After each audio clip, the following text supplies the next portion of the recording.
I started with a dream life, but there was a darkness inside me that wanted to be free. I was a troubled teen, untroubled only in my daydreams, to the annoyance of some imaginary other who questioned my philosophy, and this is what he said to me: "You, soon, will be where you belong, but it's only blood from broken hearts that writes the words to every song." But instead of listening, I lashed out. I developed an eating disorder as a desperate ploy for attention, a misguided attempt to manage my anxiety. But that didn't work, and the darkness wasn't satisfied. So I stayed out all night, wasted years partying in dirty motel rooms and abandoned buildings. I stole my mother's cigarettes, left home at 16, and did every drug I knew existed. I was wandering in a smoky haze, surrounding myself with junkies and working in the sex industry, even though I had a college degree. Like a cold and wet November dawn, I fell into a winter slide, with just emptiness to dwell upon. I wanted someone to save me from myself, so that I wouldn't have to accept responsibility for my own life. I was afraid of my own potential, afraid of failing. I tried to lose myself forever, so that I would never have to face the real world. Some days, it still feels like I'm living in a deep, dark hole.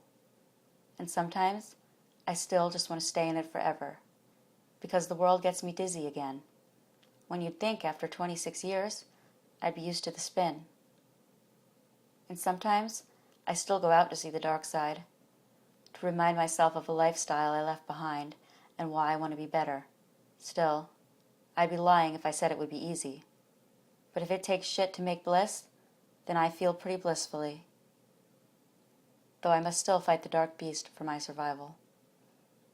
And I think about the friends that lost their own battles, like John, who hung himself after a week-long meth binge and could have had it so much better. He could have become something so much more than the insecure 19-year-old boy struggling with his homosexuality that he was when he died.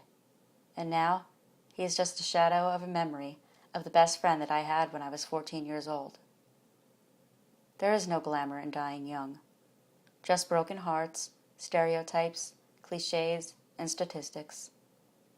Because living well is the best revenge, and suicide is selfish. My sister's neighbors came home one night to find their 16-year-old son hanging from a tree in the front yard. They had argued with him about letting him drive the car that night, and he'll never drive again because he allowed the fury of one moment decide his fate. No matter how bad you may feel today, it won't matter 5 years from now. 40 years from now, you will be playing with your grandchildren. So if you're going through hell, keep going. Step outside your headspace. Start healing. Remember that the cool kids are always kind. Build a snowman.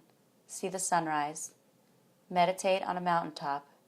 Make new, better memories. Create art. Study your passion. Be accountable for your actions. Set small goals. Achieve them.